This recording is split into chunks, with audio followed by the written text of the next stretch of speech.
2 minutes after Tanner's text comes in, it happens. Panic steps up to the plate, drags its bat through the dust, and squares up to take me down. I stare at my phone, trying to figure out how this happened and when this happened, but I can't fucking think straight. I can barely see straight. The whole damn world's out of focus aside from the black and white picture of me kissing Jersey. I've shut my eyes and try to remember the night. Bits and pieces flicker across my brain in fragments. The warmth of Jersey's mouth on mine, the taste of cinnamon and moonshine on her lips.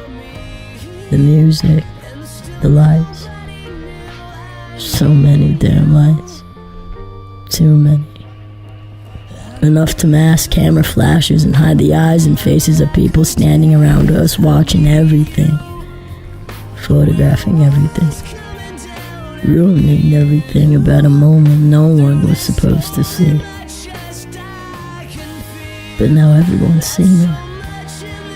My heart's beating a mile a minute, but every beat's shallow and aggressive. My pulse radiates through my chest, down my arms, and into my hands, which are gripping the shit out of my phone. The screen pops and clicks till the glass cracks on both sides of the body, but I'm too pissed to care. If breaking my phone was enough to undo what happened, I'd crush it to dust. But I can't undo anything. Not last night. Not the kiss. Not a single damn thing.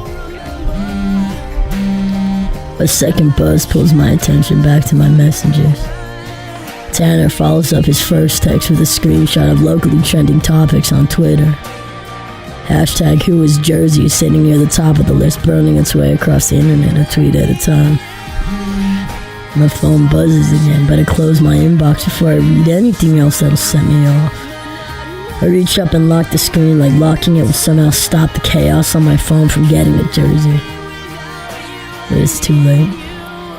Her eyes are still stuck on the tiny black square in my hands while she breathes into the silence. I loosen my jaw to say something to her, to try to figure out the right words to make some part of this situation okay, but my muscles won't move.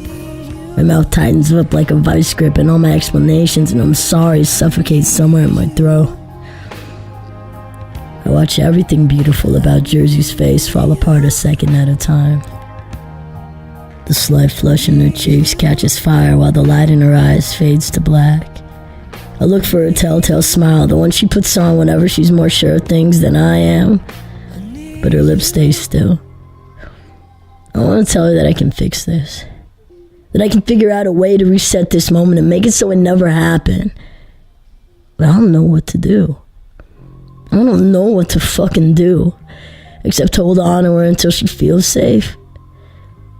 But right before I find it in myself to reach out to her, I hesitate.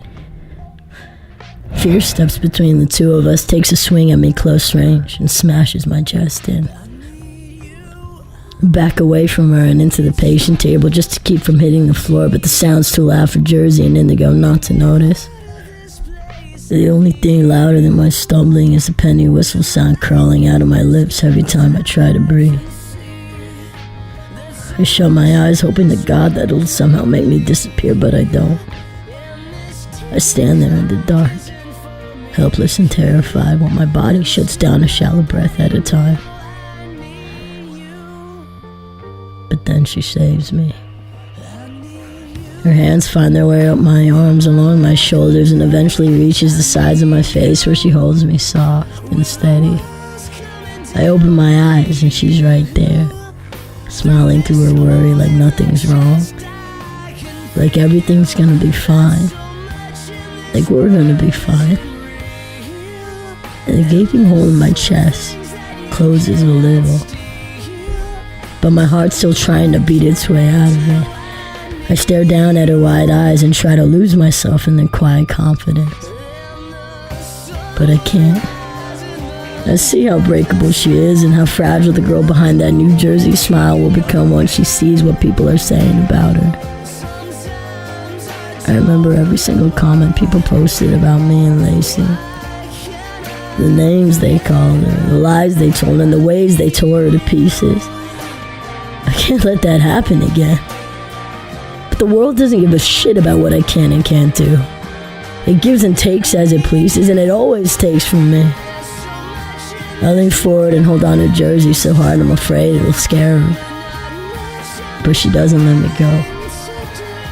Even though I'm shaking, even though everything about this moment makes me feel so much smaller than I want to be. She stays. Like she always has. She leans in and tells me everything's gonna be okay. She tells me to breathe, to slow down, to find my way out of the black hole pulling me under.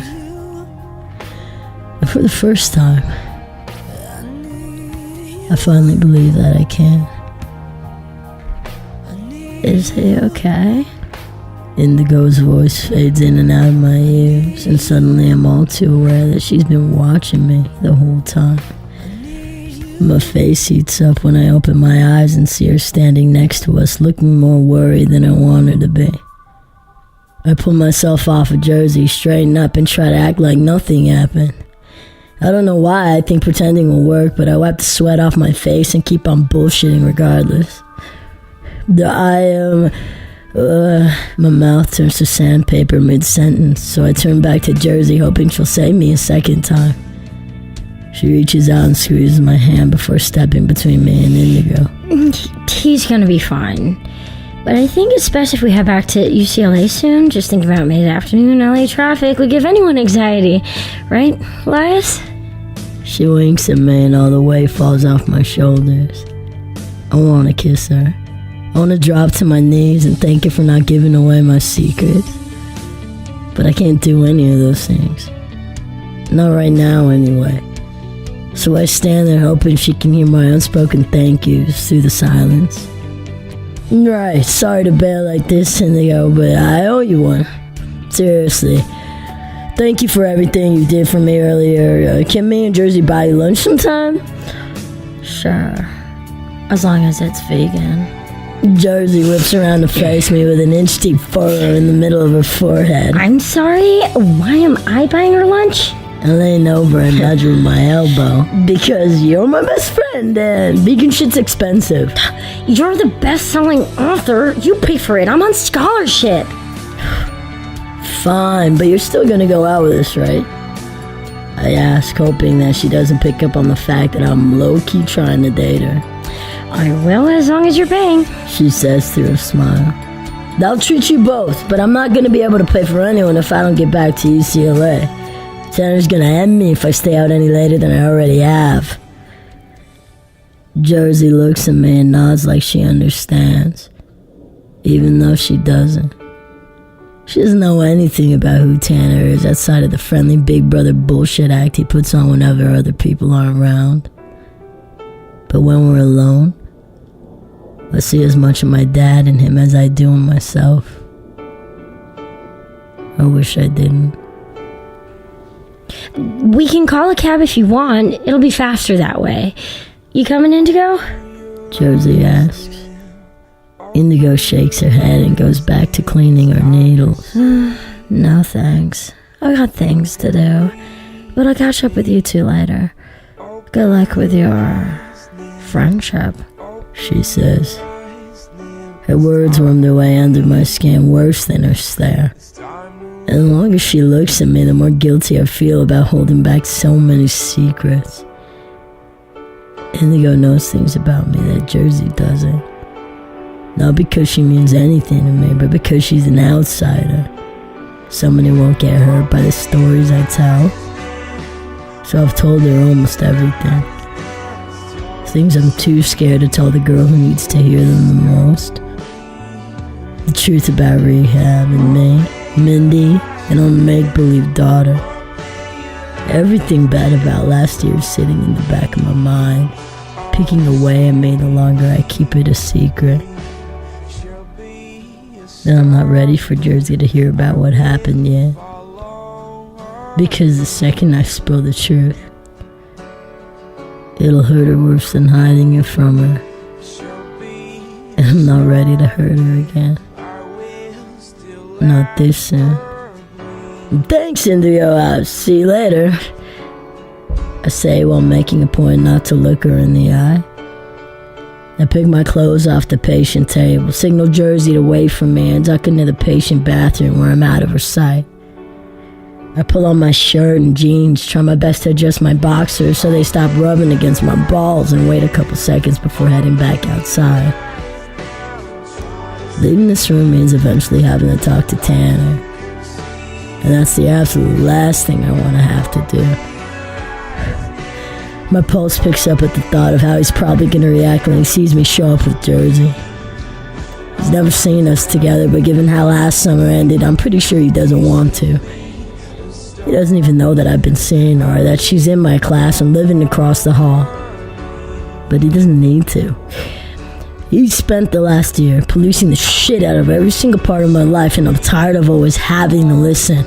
I'm tired of doing things his way instead of going after the things that I want, and I want Jersey. I want to hear. I want to start over, and I'm not going to pass up my only shot at a second chance. And sure, I might not have the words or the brains to keep up with him in an argument about all of this, but I have the heart. And it belongs to her. So even if he tries to talk me out of being around her, this time, I'm not gonna listen, and I'm not gonna leave. Real talk.